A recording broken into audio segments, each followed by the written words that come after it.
Alex, quel bilan tu fais de ces 2 premiers matchs? Il y a 2 défaites, 0 points, mais un contenu qui est plutôt intéressant, notamment par séquence. Ouais, c'est ça. C'est-à-dire qu'avec un peu de réussite, un peu d'efficacité en plus, on aurait pu aujourd'hui avoir 1 ou 2 points.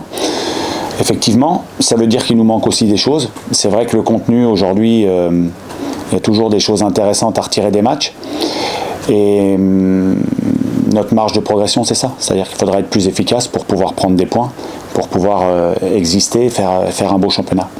C'est la vérité du haut niveau aussi, où en Ligue 2 ça pouvait suffire, on avait plus d'occasions. Là, il faut tuer dès que vous pouvez. Oui, l'année dernière, on a aussi eu des matchs où on n'avait pas forcément énormément d'occasions et on était plus efficace que ça. C'est le début de saison. Il y a des automatismes à trouver, il y a des joueurs qui découvrent beaucoup de choses aussi. Donc on en est là aujourd'hui, au bout de 2 journées. Évidemment, l'objectif c'est de gagner des matchs, évidemment c'est de prendre des points, évidemment c'est de remonter au classement. On est d'accord avec tout ça. Après c'est vrai que les débuts il faut être attentif au contenu parce que c'est le fond de jeu, c'est ce qu'on va être capable de faire pour rivaliser avec ces équipes. Donc voilà, c'est un mélange de tout ça. Évidemment, on est déçu de ne pas avoir pris de points. Il y a certains aspects du jeu qui nous rassurent, mais maintenant il faut que ça se traduise par des résultats positifs. Est-ce qu'il y a déjà, juste avant une trêve internationale et 15 jours sans match, une nécessité de débloquer le compteur, prendre des points, ou pas encore tout à fait, notamment au vu du pédigré des 3 adversaires qui jouent tous les 3 la Coupe d'Europe? Ouais, mais le pédigré, en fin de compte, nous, comme on est un des plus petits budgets, évidemment que le pédigré, on sera souvent confronté à ça. C'est ce qu'on va être capable de produire dimanche. Moi, je pense que malgré tout, on a 2 matchs maintenant. Donc ces joueurs-là aussi ont 2 matchs de plus. On a certainement aussi vécu tout un tas de choses. On peut s'appuyer sur les matchs qu'on a vécus pour chercher à progresser. Je pense qu'on est une équipe qui est capable de progresser beaucoup. Je pense qu'aujourd'hui, on tourne à environ 50% de ce qu'on peut faire. Pourquoi ? Parce qu'on a des nouveaux venus qui sont toujours pas là. Il y a Belkebla qui n'a pas pu encore évoluer avec nous, qui n'a pas été qualifié. On a Oulou qui a fait un match sur les 2. On a Alevina qui n'a pas pu jouer. On a Farid qui a fait un demi-match. Voilà, on a l'attaquant qu'on souhaite recruter qui est toujours pas arrivé. Donc je pense qu'on est capable de faire de belles choses à terme. Et le point positif, c'est que avec ces garçons-là qui n'ont pas fait tous les matchs, on a vu des joueurs montrer le bout de leur nez et qui ont montré de très belles choses. Donc pour le groupe, à moyen terme, c'est une très très bonne chose. À quand justement tu t'attends à être la version définitive de cette équipe? Le mercato se termine ce soir. Dimanche, ça semble être un peu court, ce sera plus après la trêve? Certainement, en tout cas, avec le groupe qu'on a aujourd'hui, je pense qu'on est capable de faire de belles choses. J'ai vu une belle semaine d'entraînement, je suis content de ce que j'ai vu à l'entraînement. J'ai vu de l'enthousiasme, j'ai vu de la qualité, j'ai vu des garçons qui avaient envie. Et ça me rassure. Après, s'il reste un garçon en tant que potentiel recrue, on verra dans quel état il va arriver. S'il sera prêt tout de suite ou pas. L'objectif c'était de voir quelqu'un qui serait prêt tout de suite. On verra si on sera capable d'attirer un joueur comme ça ou pas. Donc l'équipe qui tournera à plein régime, j'en sais rien. En tout cas avec l'équipe qu'on a aujourd'hui, avec les joueurs qu'on a aujourd'hui qui sont restés aussi de l'année dernière, je suis très content de ces garçons-là. Je pense qu'on est capable de faire de belles choses, à nous de le prouver dès dimanche. Tu t'attends concrètement à quoi sur cette dernière journée de mercato? Tu parles d'une arrivée d'un attaquant, est-ce que tu sais où ça en est? Est-ce qu'il va arriver? Ouais, Laurent travaille sur le dossier. J'espère qu'il arrivera.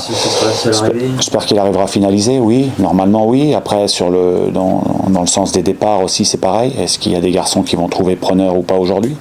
Donc il y a tout un tas de choses qui sont encore en suspens et on s'adapte. Pressé que ça se termine, j'imagine, comme tout entraîneur. Oui, je suis pressé que ça se termine, ouais. Clairement. Pour en finir un petit peu avec ces tractations, pour avoir ton groupe et au moins tu sais quoi tu travailles, c'est plus ça. Oui, c'est ça. C'est ça. Mais après, les problématiques de l'entraîneur, c'est toujours de faire au mieux sur le match qui se présente avec l'effectif du moment. Et avec l'effectif du moment, on doit être capable de faire un bon match et évidemment d'aller chercher des points. si par malheur il n'y avait pas d'attaquant qui doit arriver, il faudrait réintégrer les Loïs Diony, tous ces joueurs qui sont un petit peu mis de côté, ou comment? Tu sais déjà comment ça va être? De toute façon, aujourd'hui, il faut parler, décider avec les éléments qui sont les miens. Aujourd'hui, il reste une journée de championnat, de mercato, pardon. Donc, on verra. Aujourd'hui, la tendance est plutôt qu'il y ait une arrivée. S'il n'y a pas d'arrivée, on verra bien. On s'adaptera, comme on a toujours fait. Et de toute façon, c'est le quotidien d'un entraîneur, d'un staff, d'un club. Donc, on s'adaptera. Vous parliez de Belkebla. Est-ce qu'il sera qualifié pour ce week-end ou pas finalement? Le club travaille dessus, j'espère. D'accord. Parce qu'aujourd'hui, se présente la 3e journée et j'aimerais qu'il... Mais tout ne dépend pas du SCO, bien évidemment. La réintégration des joueurs qui sont avec la réserve, logiquement en début de semaine prochaine, à la fin du mercato, vous êtes contraint, peut-être pas, mais obligé de le faire. Est-ce que c'est quelque chose que tu as envisagé? Comment tu l'envisages? Comment ça peut se passer? Le club travaille dessus. Le club travaille dessus pour trouver la meilleure des solutions. Moi, je suis l'entraîneur. C'est pas moi qui règle tous les problèmes du club non plus. Tu parlais de trouver la pleine mesure de ton équipe. Est-ce que toi-même encore, tactiquement avec ton staff, tu bricoles encore, tu cherches des choses actuellement? Nous, on s'est adapté aussi à la blessure de 3 excentrés, donc par rapport à notre système à 4. Être confronté à des équipes à 5 quand on est à 4, c'est pas évident non plus sur la largeur, parce que être que 4 face à des équipes qui mettent parfois 5 joueurs sur toute la largeur au niveau offensif, c'est pas toujours facile de répondre. On a été contraint de faire ça, on a vu de belles choses, on doit être capable aussi de repartir sur un autre système. C'est pas le problème du système. Moi, ce que je veux, c'est que les garçons prennent conscience de leur qualité, pas se faire une montagne des adversaires. Surtout se focaliser sur ce qu'on est capable de faire, aller au bout de ce qu'on est capable de faire, comme on a fait l'année dernière. On a bousculé un peu certains pronostics de début de saison. Nous, on doit progresser évidemment sur le terrain, et aussi on doit progresser dans les têtes. Voilà, être conscient qu'on est capable de faire de belles choses, croire en nous. Pour moi, croire en nous, c'est la première des conditions pour faire les matchs, donner tout ce qu'on peut dans les matchs, être cohérent, et puis pas avoir de regrets à la fin. Donc moi, c'est ce que j'ai envie que le groupe ait conscience de ce qu'il est capable de faire. On l'a montré par moment, et aujourd'hui, j'ai envie que ce groupe aille de l'avant. J'ai envie que ce groupe prenne des initiatives, soit conquérant. Et c'est pas parce qu'on a le plus petit budget qu'on ne peut pas avoir des ambitions dans ce championnat. Moi, j'ai envie que ces garçons-là aient beaucoup d'ambition, croient en eux et aillent au bout de ce qu'on peut faire. Tu dis que c'est pas un problème de système ou une question de système, mais au début tu as démarré à 4, le recrutement a plutôt été fait pour jouer dans ce système-là, mais depuis 2 matchs à 5 c'est plutôt cohérent. Ouais. Est-ce que ça peut modifier la donne sur la durée, ce genre de... Oui, quand on est entraîneur, de toute façon je me projette pas sur la 15e journée ou la 16e, je me projette sur la 3e. On a des états de forme aussi, on a des garçons, pistons, on a des garçons qui peuvent jouer piston. Même si le recrutement était plutôt axé sur un système à 4, quoique, puisqu'on a envisagé aussi les 2 systèmes, pour être tout à fait honnête avec vous. Je ne pensais pas qu'il arriverait aussi vite, mais on a été contraint de le faire. Aujourd'hui, on a certains motifs de satisfaction, même si, je le répète, on veut aller chercher des points. On pourra passer de l'un à l'autre, mais on a des garçons qui sont un peu hybrides. On a des garçons qui peuvent jouer... que ce soit latéral ou piston, on a des garçons qui peuvent jouer excentré ou piston, on a des possibilités dans les 2 dispositifs. Mais ça sera aussi la forme du moment et ce que montrent les joueurs tout au long des semaines, que ce soit à l'entraînement et en match. Est-ce qu'il va y avoir des retours? Jean-Eudes s'est entraîné plutôt normalement cette semaine. Jim, c'est pareil, a repris avec le groupe hier. Comment est-ce qu'il peut intégrer le groupe? Ouais, aujourd'hui, en forfait, on a Kalumba, on a Lopi. Qu'est-ce qu'il a, Joseph? Il s'est fait mal un peu hier à l'opposition, un petit problème musculaire. Et puis après, pour le reste, Jim, il a reparticipé au travail collectif. On a Jean-Eudes aussi qui est revenu. Donc voilà, c'est bien. On a des garçons qui rentrent. Et avec le groupe aussi, Jean-Eudes, pour lui offrir un travail collectif. Oui. Ouais. Non, on a quasiment plus personne à l'infirmerie. En face, il y a un joueur que tu connais bien, que vous avez eu ici, Mohamed Ali Chaud, qui est en pleine progression cette saison. Enfin, il réalise plutôt un bon début de saison. Comment tu juges, qui est encore jeune, comment tu juges cette progression depuis son départ? Est-ce que tu l'as suivi un petit peu? Oui, alors quand on est jeune et qu'on montre des belles choses, on est souvent recruté par des clubs d'un autre calibre, et c'est pas toujours évident de réussir à faire sa place dans ces effectifs-là.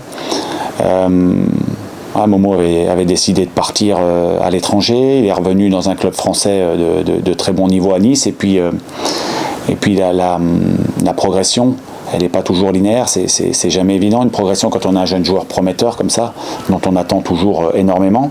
Je trouve qu'il s'en tire bien, je trouve que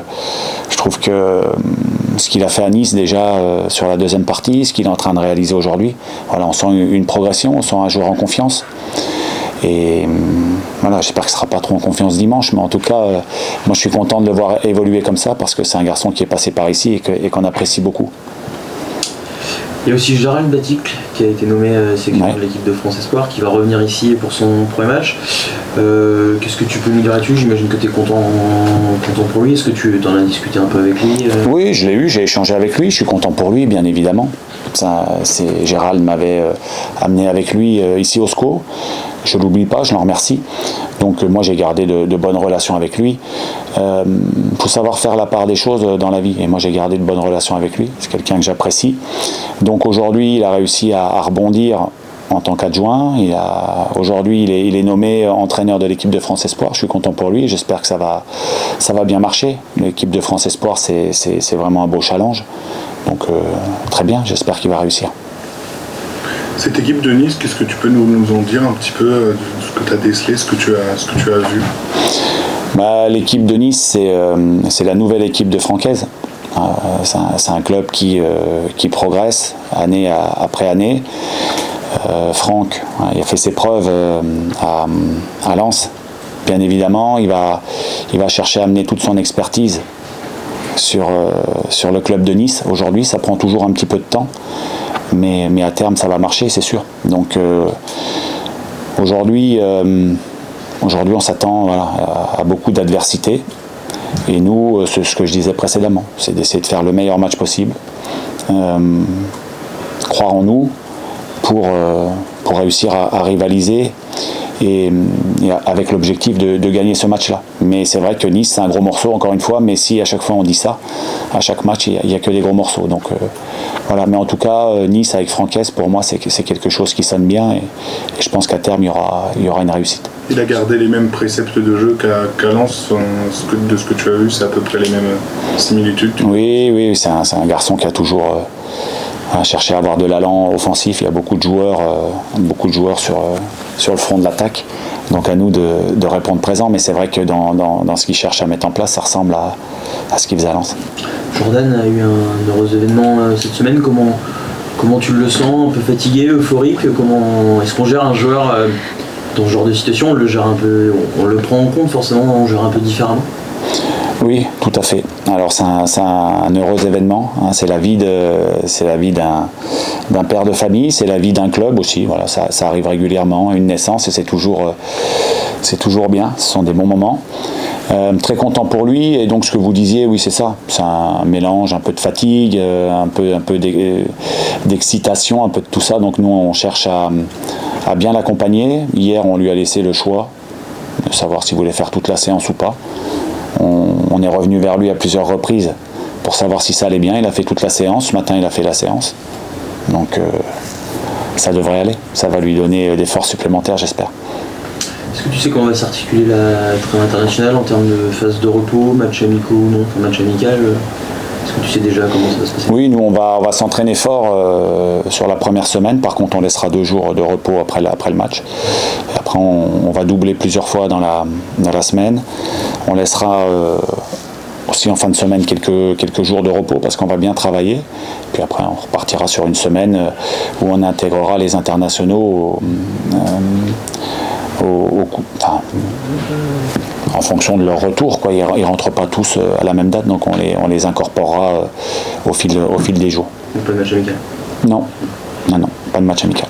Comment ça se passe de votre côté? Vous gardez un œil sur les performances des joueurs qui partent en sélection, vous regardez leurs matchs On regarde pas forcément tous les matchs en intégralité, mais oui, on sait les résultats, on regarde des images et puis surtout on cherche à savoir quel est, s'il n'y a pas de blessure, l'état de forme, s'il n'y a pas de problème pendant les voyages qui serait susceptible de les fatiguer plus. Donc nous on est attentifs surtout à leur bien-être et puis à leur état de forme. Ouais. Justement, quel regard vous portez sur la convocation d'un joueur comme Alevina par exemple, qui revient tout juste de blessure, qui n'a pas encore disputé de match avec le SCO et qui peut quand même déjà être amené à jouer avec le Gabon? C'est quelque chose que vous voyez d'un mauvais œil ou... Non, c'est quelque chose qu'il faut envisager par la discussion. On discute, on échange avec lui, il y aura un échange aussi avec le staff de la sélection pour aussi dire dans quel état est Jim. Donc moi je pense que ça passe par l'échange, beaucoup. Et nous on n'a rien à imposer, mais par l'échange on peut faire passer beaucoup de choses. Donc pour moi c'est de procéder par le plus intelligemment possible. Voilà.